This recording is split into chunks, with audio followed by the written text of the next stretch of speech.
Apakah kamu khawatir akan rezekimu? Rasulullah SAW bersabda, jika kalian benar-benar bertawakal pada Allah dengan sebenar-benarnya tawakal, niscaya Dia akan memberi rezeki pada kalian sebagaimana Dia memberi rezeki pada burung. Burung itu pergi di pagi hari dengan perut kosong dan kembali di sore hari dengan perut yang telah kenyang. Ayo kita perhatikan hadis ini. Ada sebagian orang berkata, sebagaimana Allah memberi rezeki pada burung, Dia juga akan memberiku rezeki. Tapi mereka melewatkan satu poin penting dari hadis ini. Apakah burung itu tinggal diam di sarangnya? Apakah burung itu tidak terbang? Apakah burung itu tidak berusaha? Lihatlah burung-burung itu. Di pagi hari mereka membangunkanmu, lalu mereka pergi. Mereka tidak berhenti dan di sore hari mereka kembali berkicau keras, lalu beristirahat. Apa yang mereka lakukan? Mereka berusaha mencari bekerja. Mereka melakukan segala yang mereka bisa, tetapi tetap tawakal kepada Allah. Artinya, mereka tidak pesimis, mereka tidak menyerah, mereka tidak hanya duduk diam. Saudara-saudaraku sekalian, dengarkan dan hafalkan kalimat ini. Malas adalah sebuah pilihan. Ulangi, malas adalah pilihan. Dan bersemangat, rajin itu juga pilihan. Malas adalah pilihan, rajin adalah pilihan. Jadi jangan bilang, bagaimana caranya saya bisa bangun untuk sholat subuh? Itu pilihan, itu pilihanmu sendiri. Saudara-saudaraku yang dirahmati Allah, kadang ada orang yang berkata, saya ini miskin, ya sudah, ini sudah nasib saya, tawakal saja. Lalu ia berhenti berusaha. Setiap kali melamar pekerjaan gagal, tawakal. Usahanya tidak berkembang, tawakal. Akhirnya ia diam, menyerah, mempakumkan dirinya dari perjuangan. Padahal, saudara-saudaraku, ditolak itu biasa. Banyak orang juga ditolak, banyak yang gagal, tapi mereka terus melangkah. Selama kita berjalan di jalan yang baik, selama itu adalah usaha yang diridhoi Allah, maka setiap langkah kita bernilai pahala. Tawakal bukan berarti berhenti berusaha. Tawakal itu berjalan bersama usaha, bukan menggantikannya. Ada orang yang menggantungkan nasib di bawah bendera tawakal, padahal sebenarnya itu bukan tawakal. Itu pasrah tanpa ikhtiar. Mereka menganggap semua sudah nasib, sudah ditetapkan, lalu tidak mau berubah. Padahal Allah telah menegaskan dalam Al-Quran, A'udzubillahi minasyaitonirrajim, Innallaha la yughayyiru ma biqaumin hatta yughayyiru ma bi anfusihim. Sesungguhnya Allah tidak akan mengubah nasib suatu kaum sampai mereka mengubah apa yang ada pada diri mereka sendiri. Quran Surat Ar-Ra'd ayat 11. Artinya apa, saudara-saudaraku? Allah menunggu langkah pertama kita. Kalau kita mau berubah, mau berusaha, baru Allah bukakan jalannya. Berapa banyak orang yang dulunya miskin, tapi karena mereka mau berusaha, mau belajar, akhirnya Allah jadikan mereka berkecukupan.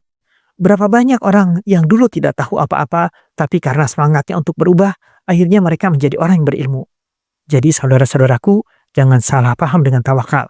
Tawakal itu bukan diam, tapi bergerak dengan keyakinan penuh kepada Allah. Saudara-saudaraku, kalau ada yang memberimu uang 100 juta rupiah, apakah kamu masih punya pilihan untuk tetap tidur? Tidak. Kamu pasti langsung bangun karena ada sesuatu yang kamu lihat dan kamu inginkan. Ya, 100 juta itu. Kita harus tahu, bahkan di kalangan ahli keuangan dan ekonomi, meskipun mereka tidak memiliki Allah dalam hidup mereka, beberapa dari mereka memahami sebagian makna tawakal. Namun mereka hanya berhenti di sisi duniawi saja, tanpa melihat makna akhirat. Padahal pemahaman itu sejalan dengan apa yang dikatakan Nabi SAW.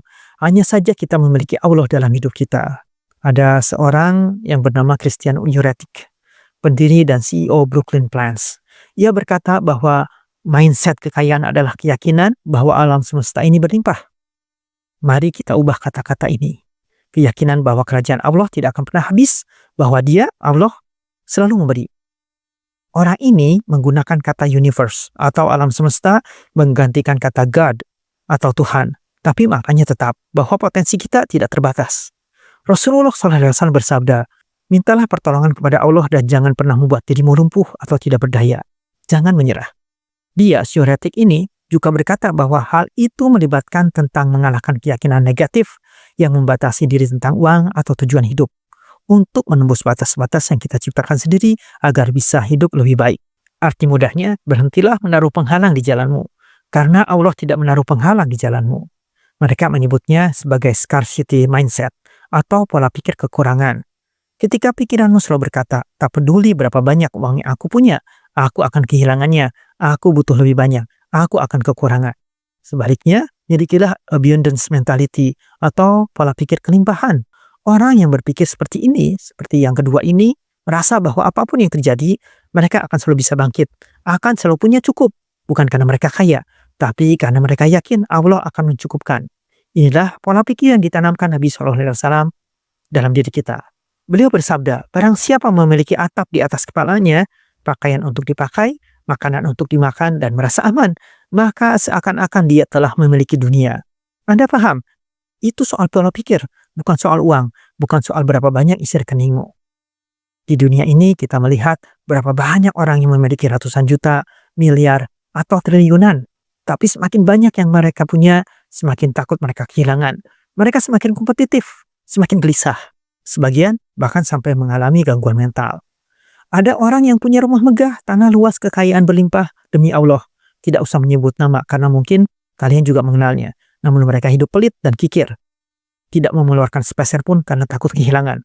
Untuk siapa harta itu mereka simpan. Saudara-saudaraku, ada orang yang kerja keras siang malam, tapi hasilnya terasa sedikit.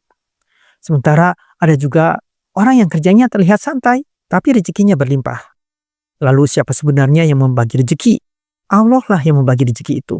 Orang kafir pun Allah beri rezeki, apalagi orang yang beriman. Karena semua datangnya dari Allah. Jadi serahkan semuanya kepadanya. Setiap kali kita melangkah keluar rumah, ucapkanlah Bismillah, tawakkaltu ala Allah, la haula wala quwata illa billah. Artinya, dengan nama Allah, aku bertawakal kepada Allah. Tiada daya dan kekuatan kecuali dengan pertolongan Allah. Kalau kita benar-benar bertawakal kepada Allah, sungguh Allah akan memberikan rezeki sebagaimana Dia memberi rezeki kepada burung-burung. Coba lihat burung di sekitar rumah kita. Mereka keluar dari sarangnya di pagi hari dalam keadaan lapar, tapi pulang di sore hari dengan perut kenyang. Padahal, burung itu tidak punya kulkas di rumahnya, tidak punya tabungan untuk hari esok, namun Allah tetap mencukupkan rezekinya. Maka jangan kalah sama burung. Burung saja percaya kepada Allah untuk rezekinya, apalagi kita, hamba yang diberi akal dan iman. Tawakal, berusaha, dan yakinlah. Rezeki kita sudah dijamin oleh Allah.